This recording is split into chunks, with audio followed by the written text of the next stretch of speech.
বাঁকুড়ার পাত্রসায়র ব্লকের হামিরপুর গ্রাম পঞ্চায়েতের খোসালপুর গ্রামের পাশেই রয়েছে শালী নদী। কয়েক বছর ধরে বেহাল অবস্থায় পড়ে রয়েছে এই নদীর উপর অবস্থিত ব্রিজটি। 2 বছর আগে বন্যায় ক্ষতিগ্রস্ত হয় ব্রিজের একদিকের গার্ডওয়াল। ব্রিজের তলার এক অংশ থেকে সরে গিয়েছে মাটিও। ব্রিজের 2 দিকের রেলিংয়ের সিমেন্ট খসে রড বেরিয়ে গিয়েছে।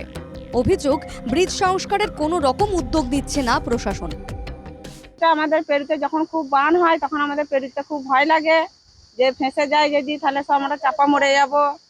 কি ছেলে পুলে সব সময় আসে, আমরাও নিজেরা যাওয়া আসা করি রাস্তাটা, এই সমস্যা। আর এদিকে যে দুটো গার্ডওয়াল রয়েছে দু সাইডে, এগুলো পুরো বর্ষাতে ভেঙে গেছে, তো নিচের দিকে গর্ত হয়ে গেছে।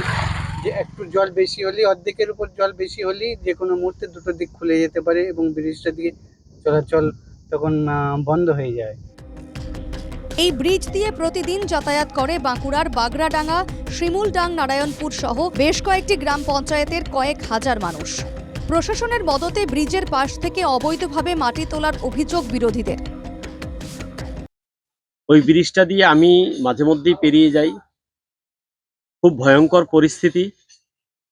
কিন্তু ব্রিজটার একদম পাশে ওই নদী থেকে অবৈধভাবে শাসক দলের নেতাদের মদতে মাটি তুলছে, যাতে ব্রিজটা আরো তাড়াতাড়ি ধসে যায়। দেখো, প্রশাসনিকভাবে বিষয়টা তো সবই বিডিও সাহেব পর্যন্ত এসেছিল। বন্যার সময় একবার ওইটা ভাঙন হয়েছিল, যে ধসে নেমে গিয়েছিল, সেই থেকে বিডিও সাহেব পর্যন্ত ওটা নজরে আছে। প্রায় 6 বছর ধরে বেহাল অবস্থায় ব্রিজ। 2 বছর আগে বন্যার সময় ক্ষতিগ্রস্ত ব্রিজটির বহু অংশ। এরপরও ব্রিজটি নিয়ে কেন উদাসীন প্রশাসন? শাসকের ভূমিকা নিয়ে সরব সাধারণ মানুষ। বাঁকুড়া থেকে মানস রায়ের রিপোর্ট, NKTV বাংলা।